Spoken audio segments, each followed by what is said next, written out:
Hello दोस्तों, उम्मीद करता हूं कि आप सभी अच्छे होंगे। दोस्तों आज फिर मैं आपके लिए बहुत इंपॉर्टेंट टॉपिक लेके आया, और वो जो टॉपिक है कि जब भी आप कोई पीसी बिल्ड करना चाहते हैं और पीसी बिल्ड करने के लिए आपने सभी कंपोनेंट मंगवा लिए हैं और उसको आपने पीसी में लगा भी लिया है, पर दोस्तों आपको ये नहीं पता चलता कि आपने जितने भी सिस्टम में कंपोनेंट लगाए हैं उसके लिए कितने वाटेज की आपकी पावर सप्लाई होनी चाहिए, या फिर आपके वहां पे कितने की जो रिकमेंडेड पावर सप्लाई होनी चाहिए ताकि वो आपके सभी जो कंपोनेंट है उनका लोड ले सके। तो दोस्तों आज की इस वीडियो में आपको ये बताने वाला हूँ कि आप कैसे पता लगा सकते हैं कि आपके जो पीसी के लिए कितने रिकमेंडेड की पावर सप्लाई होनी चाहिए, कितने उसकी पावर वाटेज होनी चाहिए आपकी पावर सप्लाई की, ताकि वह आपके सभी कंपोनेंट का लोड ले सके। तो ये सब चीज जानने के लिए वीडियो को लास्ट तक देखते रहिए। तो देर न करते हुए शुरुआत करते हैं।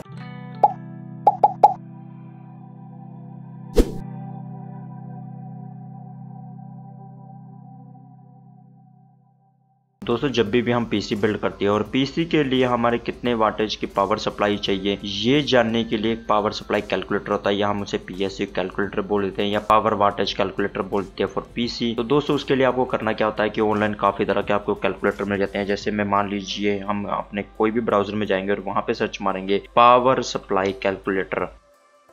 तो दोस्तों आप यहाँ पे देख रहे हैं पावर सप्लाई कैलकुलेटर आ गया, पीएससी कैलकुलेटर। जैसे आउटर विजन का आ चुका है, ये कूल मास्टर का आ चुका है। अगर जब आप कूल मास्टर की पावर सप्लाई ले रही है तो आप उसका कैलकुलेटर इस्तेमाल कर सकती है। मैं आपको सब खोल के दिखा देता हूँ, सब में एक ही तरह का होता है। आप देखिए नीचे भी आएंगे, यहाँ पे भी पावर सप्लाई कैलकुलेटर। ये सी सोनिक वालों का जो वाटेज कैलकुलेटर है, एजूस वालों की जैसे पावर सप्लाई है उसके पावर सप्लाई कैलकुलेटर है। तो दोस्तों जैसे मान लीजिए हम कोई भी इनमें से कैलकुलेटर खोल लेते हैं, जैसे हम मान लीजिए कैलकुलेटर खोल लेते हैं आउटर विजन का। दोस्तों आउटर विजन का जब हम कैलकुलेटर खोलेंगे तो उसमें आप देखिए यहाँ पे दो चीजें दी है, एक्सपर्ट और बेसिक। मैं आपको कहूंगा कि अगर आपको इतनी डीपली नॉलेज नहीं तो आप बेसिक पे क्लिक कर सकते हैं। अगर आपको थोड़ी बहुत ही पार्ट्स के बारे में नॉलेज है, आपको नॉलेज है थोड़ी बहुत ही, तभी तो आप अपने लिए खुद पीसी असेंबल कर रहे हैं। तो दोस्तों उसके लिए आपको क्या करना है, जैसे एक्सपर्ट मोड में हम यहाँ पे देखिए और यहाँ पे लिखा हुआ है कि ये जो है पीएससी कैलकुलेटर है, और अब हम यहाँ पे देखेंगे कि जितने भी हमारे जो पार्ट्स लगे थे उसी के हिसाब से हमारी पावर वाटेज बनती है कि हमें कितने वाट की पावर सप्लाई चाहिए। तो दोस्तों हम कोई पीसी बनाना चाहते हैं, मान लीजिए कोई हम i5 प्रोसेसर के साथ कोई पीसी बनाना चाहते हैं, और जैसे कि मान लीजिए मदरबोर्ड जो है हमारा, सबसे पहले मदरबोर्ड चूज करना, डेस्कटॉप का, सर्वर का, मिनी डेस्क का। तो जैसे हम यहाँ पे डेस्कटॉप के लिए बना रहे हैं तो हम डेस्कटॉप चूज करेंगे। उसके बाद दोस्तों हमें सीपीयू चूज करना है एक, और यहाँ पे हमें उसका जो मॉडल नंबर लिखना है। तो मॉडल नंबर हमें जैसे मान लीजिए कोई भी हमने जो प्रोसेसर चूज किया है हमें मॉडल नंबर भरना है। यहाँ पे मान लीजिए मैं i5 में जो 9300 प्रोसेसर ले रहा हूँ, मैं इसके साथ पीसी बिल्ड करना चाहता हूँ। आप देखिए मेरा प्रोसेसर का मॉडल नंबर आ चुका है, इसके ऊपर क्लिक करना है। उसके बाद यहाँ पे इसकी जो सीपीयू स्पीड और जो उसकी सीपीयू वोल्टेज कोर है वो दे चुके हैं। उसके बाद दोस्तों हमें यहाँ पे सिलेक्ट करना है मेमोरी, कि हमें कितनी मेमोरी चाहिए। आप जैसे मान लीजिए अगर आप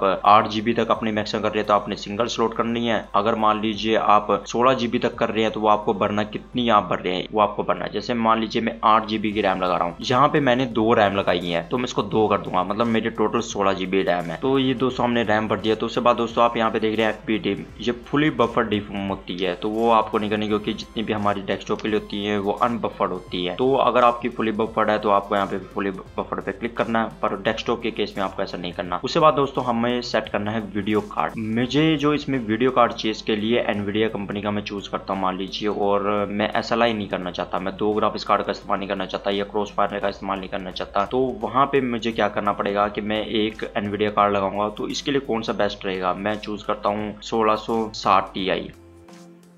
तो मैं यहाँ पे जो ग्राफिक्स कार्ड चूज करता हूँ वो करता हूँ एनवीडिया का GTX 1660 Ti, जो इसके लिए बेस्ट रहेगा। दोस्तों आप यहाँ पे देख सकते हैं मैंने कार्ड फिल कर दिया। अगर आप 2 ग्राफिक्स कार्ड का इस्तेमाल करना चाहते हैं SLI या क्रॉस फायर के लिए तो वहाँ पे आप 2 सिलेक्ट कर सकते हैं, पर यहाँ पे एक ही सिलेक्ट किया मैंने। उसके बाद वीडियो कार्ड सेट टू, नहीं मैं दूसरे कार्ड का इस्तेमाल नहीं कर रहा हूँ, अकेला सिंगल कार्ड है। उसके बाद दोस्तों हमें स्टोरेज की बात करनी है। मान लीजिए कि मेरी जो एक हार्ड ड्राइव जो है सॉलिड स्टेट ड्राइव लगी है, यहाँ पे मैं SSD भर दूंगा कि मेरी जो एक है SSD है, और मान लीजिए एक मैंने जो लगाई हुई है वो हार्ड डिस्क ड्राइव लगाई हुई है, तो यहाँ पे मैं हार्ड डिस्क ड्राइव कर देता हूँ, क्योंकि मेरी जो साटा है यहाँ पे 7.2 की है। तो आप यहाँ पे दे सकते हैं कि मतलब उसके रोटेशन पर मिनट है, जितनी भी आपकी हार्ड ड्राइव की रोटेशन पर मिनट है वो आप यहाँ पे सिलेक्ट कर लीजिए। फिर उसके बाद दोस्तों हमें क्या करना है, ऑप्टिकल ड्राइव। अगर जो आप पीसी में ऑप्टिकल ड्राइव लगाना चाहते हैं ठीक है तो सिलेक्ट कर लीजिए। जैसे मैं ब्लू-रे जो ड्राइव लगाना चाहता हूँ अपने जो पीसी के अंदर, वो मैंने सिलेक्ट कर लिया है। उसके बाद दोस्तों ये होता है PCI एक्सप्रेस कार्ड। मान लीजिए कि आपने कोई ऑडियो कार्ड लगाया है, या फिर मान लीजिए कि आपने लैन कार्ड लगाया है, ट्यूनर लगाया हुआ तो आप सिलेक्ट कर सकते हैं, अदरवाइज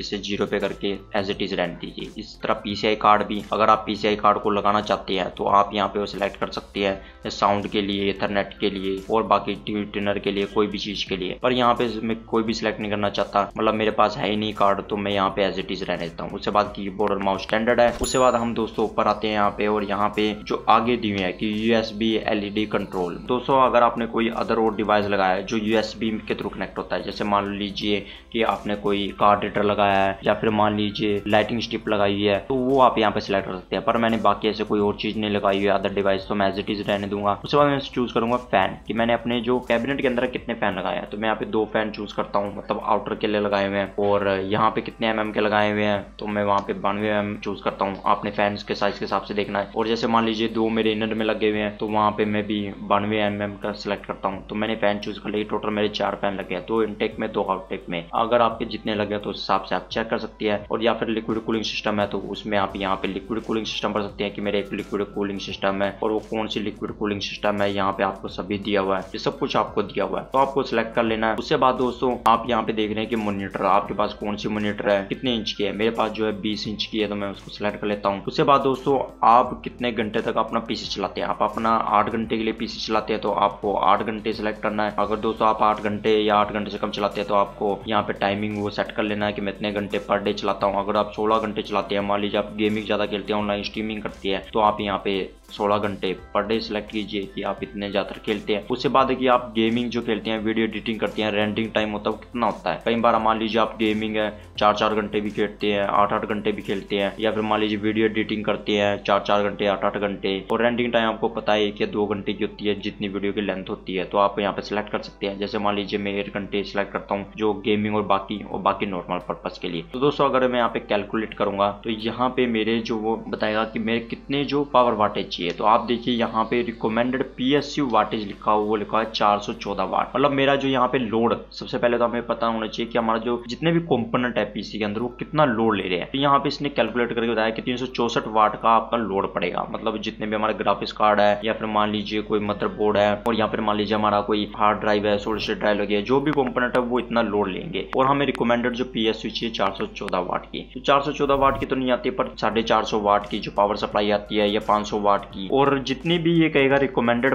PSU वाट, मतलब 414 वाट कही है इसने, तो ये आपको कम से कम 500 वाट की पावर सप्लाई लेनी चाहिए। वो क्यों? मान लीजिए कि आप फ्यूचर में 1 SATA की जगह 2 SATA लगा लें, और मान लीजिए कि आप SSD बढ़ा लें, या फिर मान लीजिए कि आप इससे थोड़ा हाई ग्राफिक्स कार्ड लगा लें, या फिर मान लीजिए कोई आप LED सिस्टम और लगा लें आप अपने कैबिनेट में, या फिर मान लीजिए कि आप फैंस की जगह लिक्विड कूलिंग सिस्टम लगा लें अगर आपके पास बजट है, तो उससे उसकी जो है पावर वाटेज भी बढ़ जाएगी। मतलब जितनी वो लोड लेगा, जो आपकी लोड वाटेज भी बढ़ जाएगी। अगर आप यहाँ पे मान लीजिए कि मैं फ्यूचर में मान लीजिए कि मैं यहाँ पे एक फैन कर दूं और इनटेक के लिए, और यहाँ पे लिक्विड कूलिंग सिस्टम बना दूं जो पीस अपने जो प्रोसेसर पे लगाने के लिए, तो मान लीजिए मैं यहाँ पे अगर जो बढ़ाऊं, फिर दोबारा मैं इसे कैलकुलेट करूं, तो वो देखते हैं मेरी कितनी। देखिए आप यहाँ पे उसने वाटेज बढ़ा दी है, लोड वाटेज बढ़ा दी है। इस हिसाब से दोस्तों आप देखिए कि यहाँ पे लोड आपकी जो वाटेज में बढ़ चुकी है, और यहाँ पे भी इसने 414 की जगह जो आपको 418 वाटेज दे दी है। तो इसी करके आपको जो है रिकमेंडेड पावर जितनी बताएगा उससे थोड़ी ज्यादा लेनी चाहिए। मतलब 500 वाटेज की आप पावर सप्लाई लगा लीजिए, ताकि आपको फ्यूचर में कोई दिक्कत ना हो। मतलब आप अगर कंपोनेंट बढ़ाना भी चाहे कोई, तो बड़े आराम से बढ़ा सकते हैं, और आपकी जो पावर सप्लाई है उन कंपोनेंट का लोड भी ले सके। दोस्तों ऐसे बाकी होता है, मान लीजिए कि यहाँ पे देखिए, यहाँ पे भी ऐसे ही है, सेंट्रल प्रोसेसिंग यूनिट दिया हुआ है, आप ब्रांड सेलेक्ट कीजिए, और उसके बाद मदरबोर्ड सेलेक्ट कीजिए, graphics card, random processor, solid state drive, hard drive कितनी है, यहाँ पे सभी दिया है, ऑप्टिकल ड्राइव कितनी है, और उसके बाद आपने यहाँ पे रिकमेंडेड जो PSU वाटेज दे सकते हैं, कितने वाटेज के आपको चाहिए। ऐसे मान लीजिए और कोई दे लीजिए आप, ये जैसे कूलर मास्टर वालों का है, यहाँ पे भी आपका ऐसे दिया हुआ है कि आपको CPU कौन सा, मदरबोर्ड कौन सा है। आपको यहाँ पे देखिए GPU कितना है, मतलब कितने आप लगाना चाहते हैं, रैम कितने लगाना चाहते हैं, कितने GB के लगाना चाहते हैं, कितनी कैपेसिटी है, मतलब कितने पार्ट्स में है, सॉलिड स्टेट ड्राइव है, HDD कौन से, ऑप्टिकल ड्राइव है। तो मतलब ये आपको यहाँ पे भी सेम वही चीजें हैं, और यहाँ पे भी आप जो सा मर्जी कैलकुलेटर खोल लीजिए, वहां पे सभी चीजें आपको ऐसे फिल करनी है, और उससे आप पता लगा पाएंगे कि आपके रिकमेंडेड वाटेज पावर सप्लाई कितनी है।